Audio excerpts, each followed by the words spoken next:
সামাজিক সংগঠন নৱসুৰুজ সংঘৰ প্ৰশংসনীয় পদক্ষেপ। উৎকট গৰমৰ প্ৰতি লক্ষ্য ৰাখি নামঘৰসমূহলৈ একোখনকৈ ফেন বিতৰণ। দেওবাৰে ৰহাত উদযাপন কৰা হয় নৱসুৰুজ সংঘৰ প্ৰথম প্ৰতিষ্ঠা দিৱস। ৰহা আদৰ্শ শিশু বিকাশ কেন্দ্ৰত অনুষ্ঠিত প্ৰতিষ্ঠা দিৱসৰ লগত সংগতি ৰাখি এখনি মুকলি সভাও অনুষ্ঠিত কৰা হয়। বিশিষ্ট শিক্ষাবিদ কমল শৰ্মাৰ সভাপতিত্বত অনুষ্ঠিত মুকলি সভাত ৰহাৰ বিদ্যান লোকসকলে নৱসুৰুজ সংঘৰ সামাজিক কাম কাজক প্ৰশংসা কৰে। এই অনুষ্ঠানতে প্ৰথম পদক্ষেপ হিচাপে ৰহা অঞ্চলৰ 5টা নামঘৰলৈ একোখনকৈ চিলিং ফেন বিতৰণ কৰা হয়। উল্লেখ্য যে নৱসুৰুজ সংঘই প্ৰতিষ্ঠা কালৰে পৰা আৰ্তজনক সহায় কৰা বৃক্ষৰোপণ আদি কাৰ্যসূচী চলাই আহিছে। সকলোকে নমস্কাৰ জনাইছো আপোনালোকক। আমি নৱসুৰুজ সংঘই আজি প্ৰথম প্ৰতিষ্ঠা দিৱস ইয়াতে কাৰ্যসূচী পালন কৰিছো। আমাৰ এই প্ৰতিষ্ঠা দিৱসত আমাৰ ৰহাৰ প্ৰাক্তন অধ্যক্ষ তথা বিশিষ্ট সমাজসেৱক শ্ৰীযুত কমল শৰ্মা ছাৰ উপস্থিত আছে। শ্ৰীযুত প্ৰদীপ বৰদলৈ সমাজজন, তেখেত বেংক বিষয়া অৱসৰপ্ৰাপ্ত। শ্ৰীযুত দেগেশ্বৰ হাজৰিকা, তেখেত বিশিষ্ট সমাজসেৱক। শ্ৰীযুত বসন্ত দাস, তেখেত হৈছে উচ্চপদস্থ আৰক্ষী বিষয়া ৰিটায়াৰ্ড। শ্ৰীযুত গণেশ নাথ, ৰিটায়াৰ্ড বিষয়া। শ্ৰীযুত তৰুণ চন্দ্ৰ নাথ, তেখেতো কৰ্মৰত। আমাৰ এই বিশিষ্ট ব্যক্তিসকল আমাৰ লগত আজি উপস্থিত আছে আৰু তেওঁলোকৰ সহায় সহযোগে তেওঁলোকৰ উৎসাহ উদ্দীপনাৰে আমি নৱসুৰুজ সংঘ আমি আগবাঢ়িছো। আমাৰ নৱসুৰুজ সংঘৰ প্ৰতিষ্ঠাৰ মূল উদ্দেশ্য হৈছে সমাজ সেৱা। আমি সমাজ সেৱা কৰিবৰ কাৰণে আমি এই সংঘটো প্ৰতিষ্ঠা কৰিছো।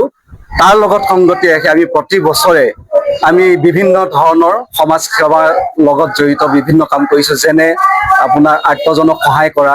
আমি যোৱা বছৰ বলবমৰ যিসকল যাত্ৰী আছিল তেওঁলোকক আমি আপ্যায়ন কৰিছো আৰু আমি বৃক্ষৰোপণ কাৰ্যসূচী আমাৰ অঞ্চলত ইতিমধ্যে আমি পালন কৰিছো আৰু বিভিন্ন ধৰণৰ আমি কাৰ্যসূচী ইতিমধ্যে এবছৰত আমি সম্পাদন কৰিছো।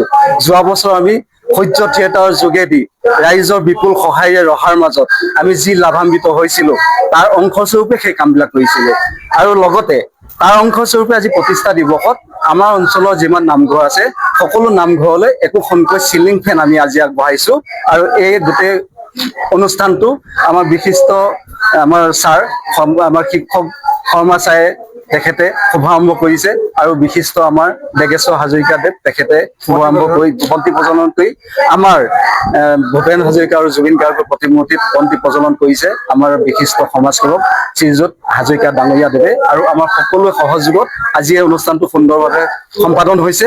আশা কৰিছো আগন্তুক দিনত আমি ৰহা ৰাইজৰ পৰা সহায় সহযোগ বিচাৰিছো আৰু ৰহাৰ বিশিষ্ট ব্যক্তিসকলৰ আশীৰ্বাদ বিচাৰিছো আৰু অহা দ্বিতীয় বৰ্ষত সূৰ্য থিয়েটাৰক আমি দুদিনীয়াকৈ আমাৰ নৱসুৰুজ সংঘই আমন্ত্ৰণ জনাইছো। আমি ৰহাবাসী ৰাইজক বিনম্ৰভাৱে অনুৰোধ জনাইছো, আমি সমাজৰ সেৱা কৰিবৰ কাৰণে আপোনালোকৰ সহায় আৰু আপোনালোকৰ আশীৰ্বাদ বিচাৰিছো। আপোনালোকে আশীৰ্বাদ কৰিলে আমি এইদৰে কাম কৰি যাবলৈ সদায় অনুপ্ৰাণিত হ'ম। ধন্যবাদ। ৰহাৰ পৰা জিন্তু দাসৰ ৰিপৰ্ট, প্ৰাত টাইম ডিজিটেল। শদিয়াৰ পৰা ধুবুৰীলৈ, বৰাকৰ পৰা ব্ৰহ্মপুত্ৰলৈ সকলোৰে মাজত চিনাকি এটা নাম প্ৰাত টাইম। থলুৱা ভাষা, কৃষ্টি আৰু সত্য বাতৰিৰ আধাৰত প্ৰতিষ্ঠিত খবৰ প্ৰাত টাইমৰ প্ৰতিটো বা বাতৰি পুংখানুপুংখভাৱে চাবলৈ Facebook, YouTube, website, Twitter, Instagram আৰু ব্লগাৰ পেজত লাইক আৰু